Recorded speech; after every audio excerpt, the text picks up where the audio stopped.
Assalamualaikum everyone. Today our topic of discussion is CPM color progressive matrices.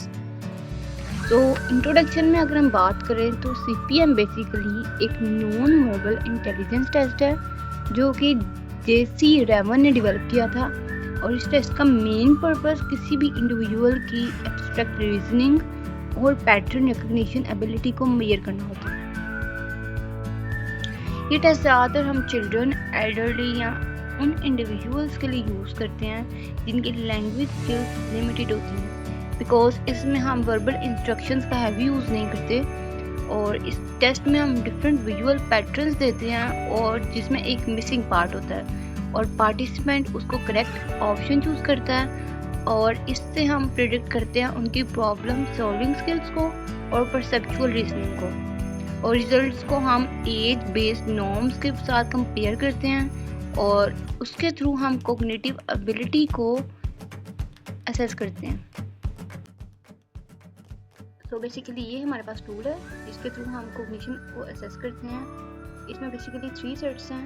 Set ए में हमारे पास ये items हैं और इसमें हमें मैच करना होता है, जैसे इसकी आइटम ये मैच हो रही है 4th, और A2 में हमारे पास 5th वाला पजल मैच हो रहा है, A3 में ये आइटम मैच हो रही है। इस तरह हमने सारी आइटम्स को सोल्व करना होता है। ये हमारे पास CPM का असेसमेंट टूल है। ये AB सेट है और ये सेट B है। तो हम स्टार्ट करते हैं स्कोरिंग को। स्कोरिंग में बेसिकली हमारे पास ये आंसर शीट होती है और इसको हमने बच्चे की आंसर्स के अकॉर्डिंग फिल करना होता है। मेरे पास जो बच्चा था वो डाउन सिंड्रोम के साथ था और उसकी एज थी 10 ईयर्स और उसके आंसर्स के अकॉर्डिंग मैंने यहाँ रिस्पॉन्सेस उसके फिल कर लिए। देन हमने चेक करना होता कि इधर के आंसर्स करेक्ट हैं या फिर इनकरेक्ट है। उसके लिए हम जाएंगे मैनुअल में पेज नंबर 28 पे, ये मैंने मेंशन कर दिया है। उसमें हमारे पास ये टेबल होगा स्कोरिंग की फॉर CPM।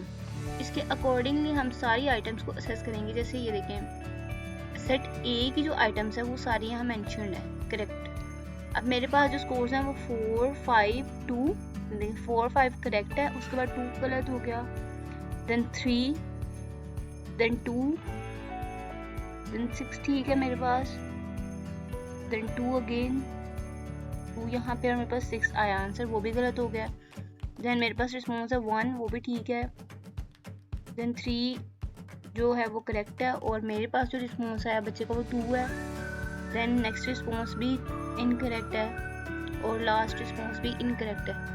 जो टोटल रिस्पॉन्सेस करेक्ट थे इसमें वो मेरे पास 4 थे और वो मैंने ऐड करके यहाँ पे लिख देने हैं, आप देख सकते हैं। सेट AB में भी इसी तरह हम आइटम्स जो करेक्ट होंगी वहाँ पे टिक मार्क करके उनको कैलकुलेट करके यहाँ मेंशन कर देंगे। Same goes for set B। मेरे पास 4 रिस्पॉन्सेस करेक्ट थे A में, 3 रिस्पॉन्सेस करेक्ट थे सेट AB में और 3 रिस्पॉन्सेस करेक्ट थे सेट B में। इनको हम ऐड कर लेंगे 4 + 3 + 3 = 10।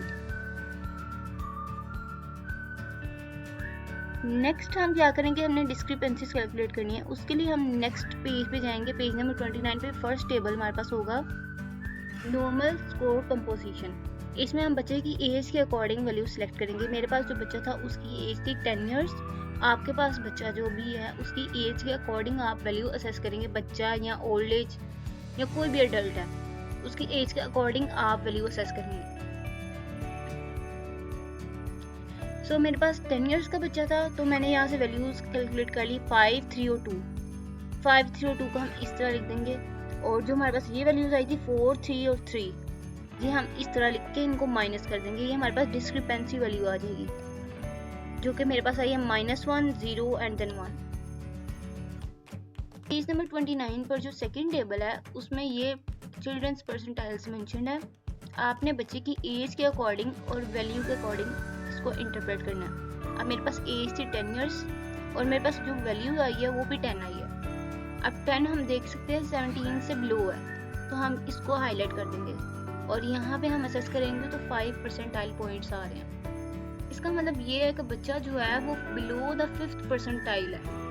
इसका मतलब है कि बच्चे की जो परफॉर्मेंस है वो 95% इंडिविजुअल्स ऑफ सेम एज से कम है। ठीक है, देन नेक्स्ट हमारे पास आ जाता है इसको ग्रेड करना। यहाँ पे हमारी वैल्यू आई थी 5, परसेंटाइल को हम यहाँ रैंक करेंगे। 5th परसेंटाइल है हमारे पास, तो 5th परसेंटाइल का मतलब है ग्रेड 5। अब ग्रेड 5 का मतलब है कि जो बच्चा है वो है इंटेलेक्चुअली डिफेक्टिव। इंटेलेक्चुअली डिफेक्टिव जो है बेसिकली एक आउटडेटेड क्लिनिकल लेबल है। अब तो ये यूज टर्मिनोलॉजी नहीं होती, लेकिन सीपीएम में इसको हम यूज करते हैं।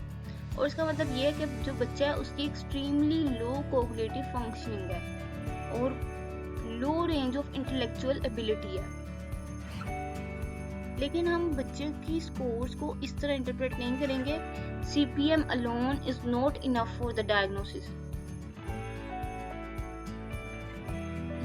देन हम इसकी quantitative interpretation according to APA 7 हम बच्चे का एज, स्कोर, डिस्क्रिपेंसी, ग्रेड सब कुछ मेंशन करेंगे। मेरे पास जो बच्चा था उसकी एज थी 10 इयर्स और उसकी स्कोर भी 10 थी और डिस्क्रिपेंसीज जो हमने कैलकुलेट की वो थी -1, 0 and 1 और जो ग्रेड था उसका 5th था। और इस तरह क्वालिटेटिव इंटरप्रिटेशन भी हम लिख देंगे according to APA 7। Thank you very much for your time. If you have any queries, you can ask in the comment box. Thank you.